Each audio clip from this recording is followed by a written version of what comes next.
الحمد لله رب العالمين أمر بالصدق ورفع ذكر الصادقين وأشهد أن لا إله إلا الله وحده لا شريك له القائل سبحانه في كتابه ومن أصدق من الله قيلا وأشهد أن سيدنا ونبينا ومولانا محمدا عبد الله ورسوله أفضل الصادقين صلى الله تعالى عليه وعلى آله وأصحابه وبارك وسلم تسليما كثيرا أما بعد أعوذ بالله من الشيطان الرجيم بسم الله الرحمن الرحيم لقد جاءكم رسول من أنفسكم عزيز عليه ما عنتم حريص عليكم بالمؤمنين رؤوف رحيم. عن أنس رضي الله عنه قال سألت النبي صلى الله عليه وسلم أن يشفع لي يوم القيامة فقال صلى الله عليه وسلم أنا فاعل. قلت أين أطلبك يا رسول الله؟ قال اطلبني أول ما تطلبني على الصراط. قلت فإن لم ألقك على الصراط؟ قال فاطلبني عند الميزان. قلت فإن لم ألقك عند الميزان؟ قال فاطلبني عند الحوض فإني لا أخطئ هذه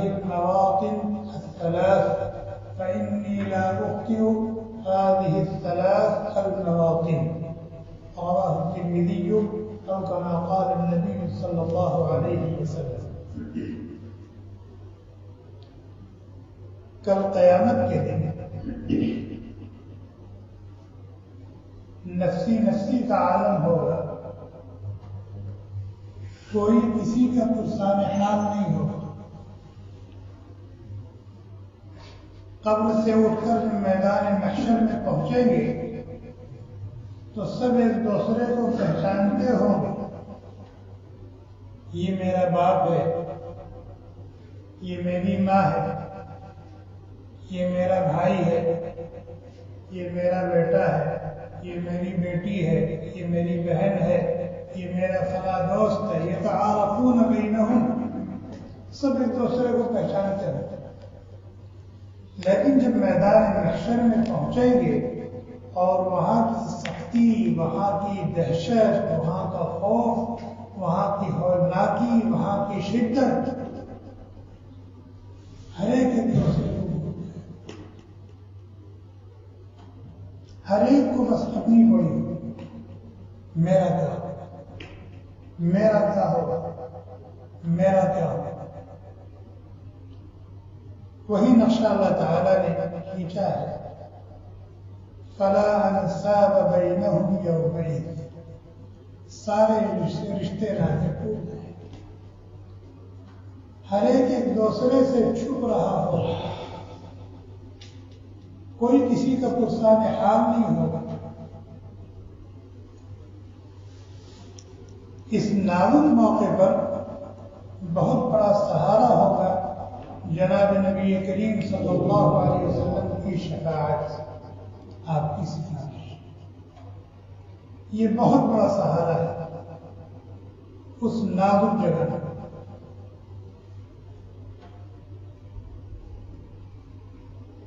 حضرت انس رضی اللہ تعالی عنہ نبی اکرم صلی اللہ علیہ وسلم کے خادم خاص, 10 سال مسلسل آپ کی خدمت کی. کہتے ہیں ایک روز میں نے کہا, گزارش کی, درخواست کی, سألت النبی صلی اللہ علیہ وسلم ان یشفع لی یوم القیامہ.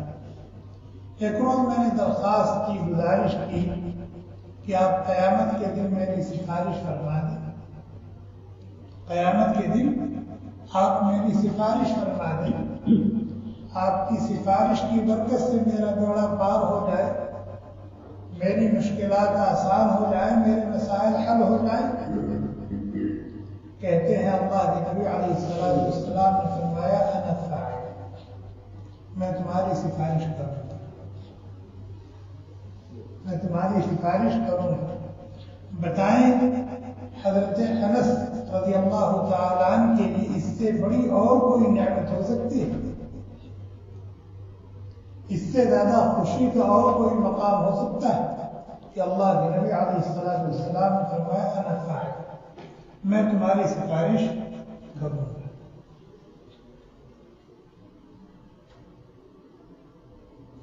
حضرت انس رضی اللہ تعالیٰ عنہ پتہ پوچھنے لگے کہ بھئی اتنا بڑا میدان محشر ہوگا، آدم علیہ السلام سے لے کر قیامت تک آنے والا آخری انسان وہاں ہوگا اور پوری دنیا جن وہاں ہوگی، فرشتے سب بستہ کھڑے ہوں گے، میں آپ کو کہاں ڈھونڈوں گا؟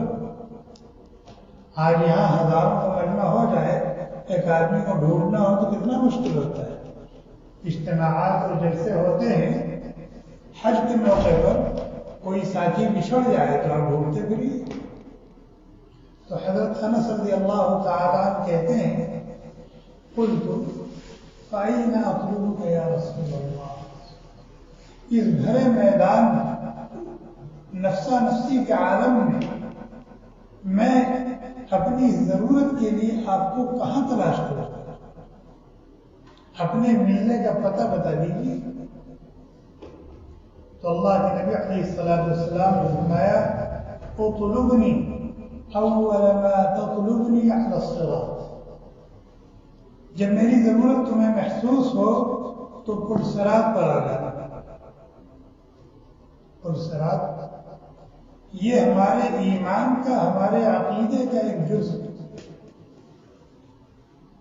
کہ مرنے کے بعد جب دوبارہ زندہ ہوں گے، اس وقت سے لے کر جنت میں جانے تک کے جو مراحل ہیں، اس میں ایک اہم ترین مرحلہ پل صراط سے گزرنے کا۔ جیسے اعمال نامے تقسیم کیے جائیں گے، کسی کو دائیں ہاتھ میں ملے گا، کسی کو بائیں ہاتھ میں ملے گا، یہ ایک بہت نازک موقع۔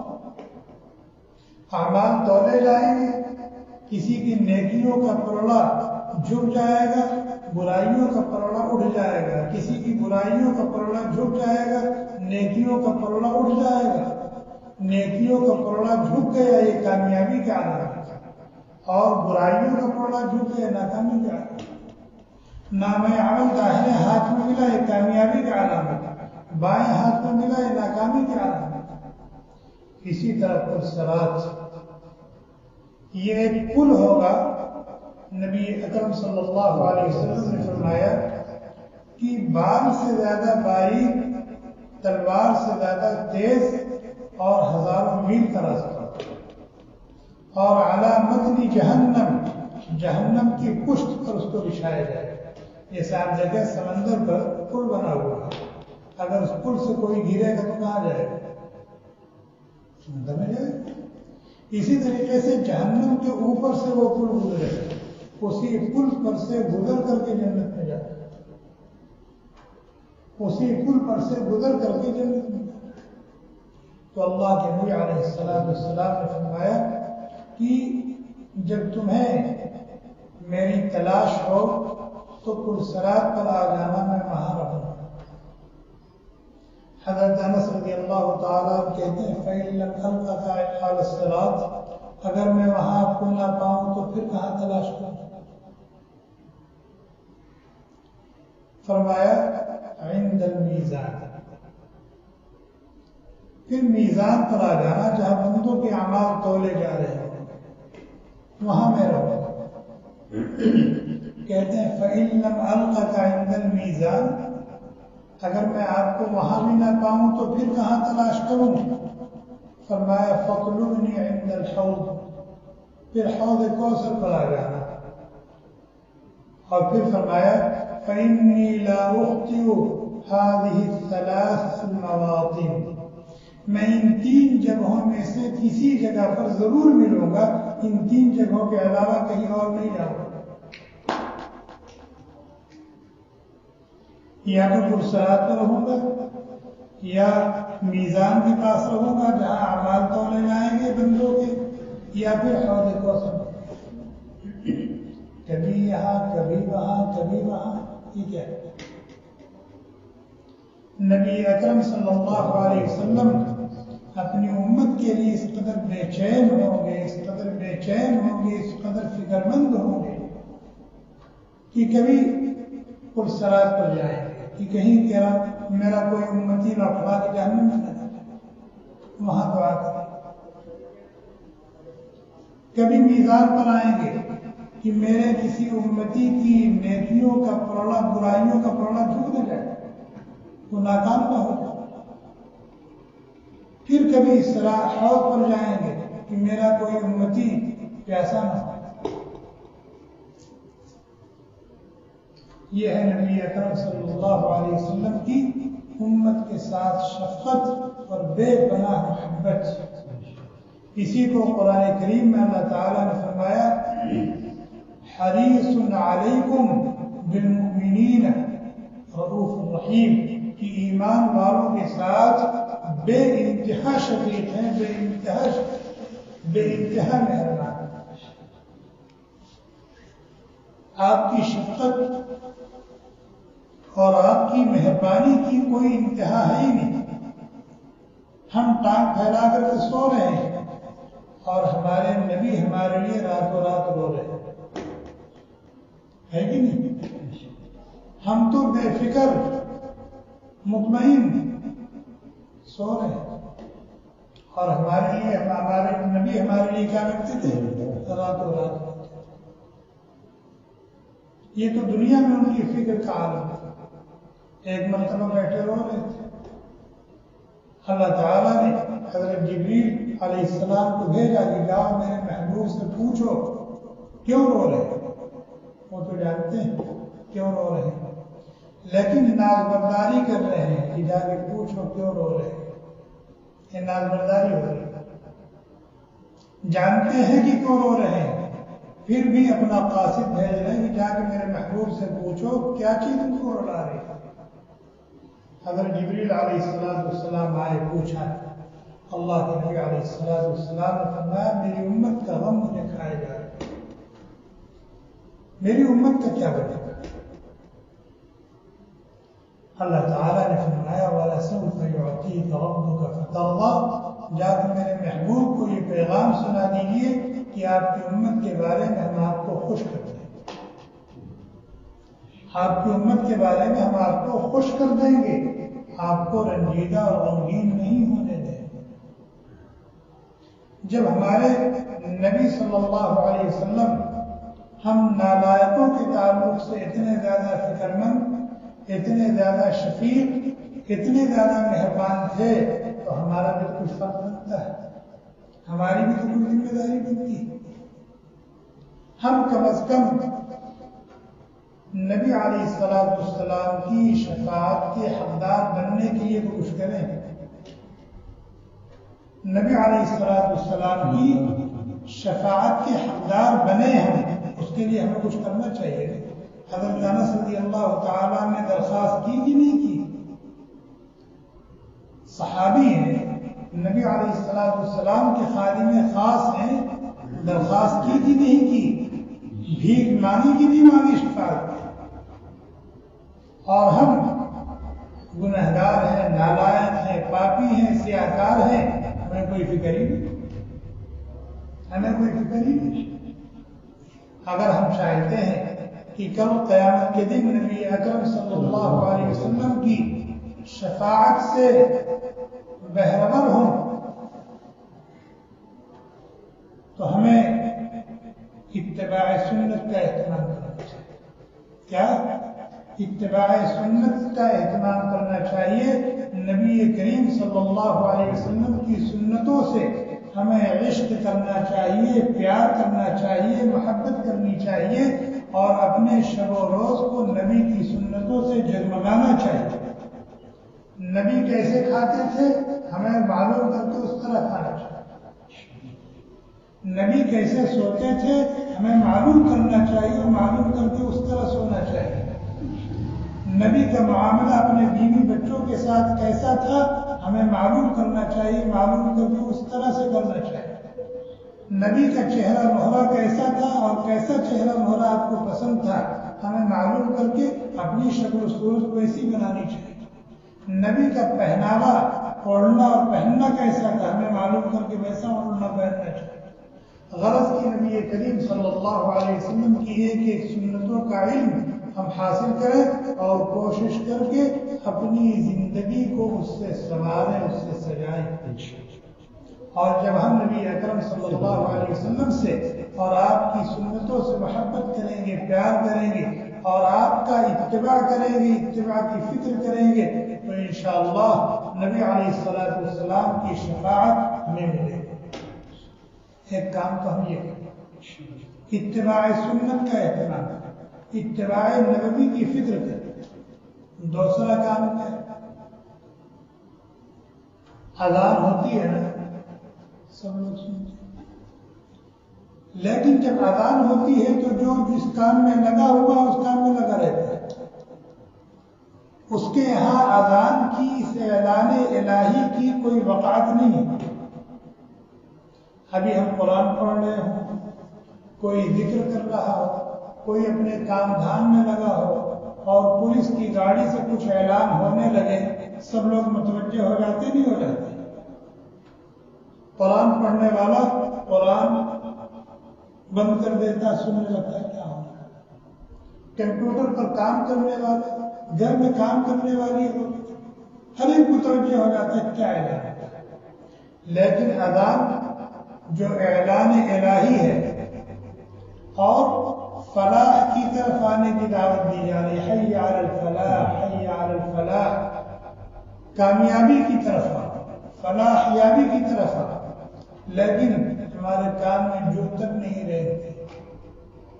اگر ہم چاہتے ہیں کل قیامت کے دن ہمیں نبی اکرم صلی اللہ علیہ وسلم کی شفاعت نصیب ہو تو ہم کیا کریں کہ جب اذان ہو تو اپنے ہر کام کو چھوڑ دیں، اپنے ہر کام کو چھوڑ دیں، حتیٰ کہ اگر قرآن پڑھ رہے ہیں تو قرآن پڑھنا بھی روک دیں، تھوڑی دیر ذکر کر رہے ہیں تو ذکر کو بھی روک دیں، دینی بیان سن رہے ہیں اس کو بھی روک دیں، دینی کتابوں کا مطالعہ کر رہے ہیں اس کو بھی روک دیں، دنیا کا کوئی کام کر رہے ہیں اس کو بھی چھوڑ دیں۔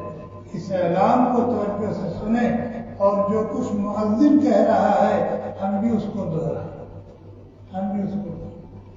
اور جب اذان پوری ہو جائے تو دعا کریں، اللہم صلی علی محمد وعلی آل محمد كما صليت على إبراهيم وعلى آل إبراهيم إنك حميد مجيد۔ پھر دعا پڑھیں، اللهم رب هذه الدعوة التامة والصلاة القائمة آت محمدا الوسيلة والفضيلة وابعثه مقاما محمودا الذي وعدته۔ جب ہم اس کا اہتمام کریں گے تو انشاءاللہ اس عمل کی برکت سے نبی اکرم صلی اللہ علیہ وسلم کی شفاعت ہمیں نصیب ہو۔ یہ عمل نبی اکرم صلی اللہ علیہ وسلم کی شفاعت کو واجب کرنے والا ہے۔ اسی طریقے سے اگر ہم چاہتے ہیں کل قیامت کے دن ہمیں نبی علیہ السلام کی شفاعت نصیب ہو تو ہم کثرت سے درود و سلام پڑھیں،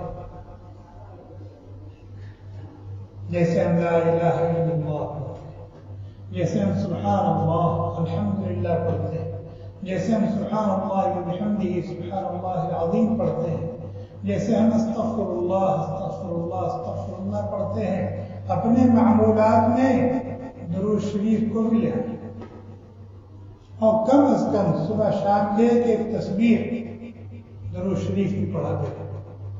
اللہم صلی علی محمد النبی الأمی وعلى آلہ وسلم تسلیما، یا اور بھی صلی اللہ علیہ وسلم صلی اللہ علیہ وسلم، السلام علیکہ ایہا النبی ورحمۃ اللہ وبرکاتہ، یہ پڑھیں۔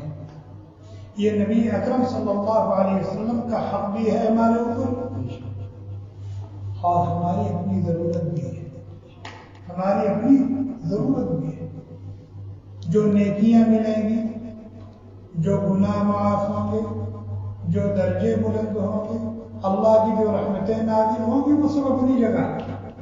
کثرت سے درود شریف پڑھنے کا ایک سب سے بڑا فائدہ یہ ہے کہ نبی اکرم صلی اللہ علیہ وسلم کی شفاعت.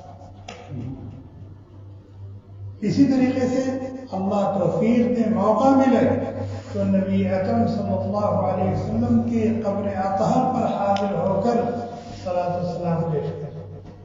اللہ کے نبی علیہ السلام نے فرمایا کہ جو میری زیارت کو آئے گا وہ میری شفاعت پائے گا.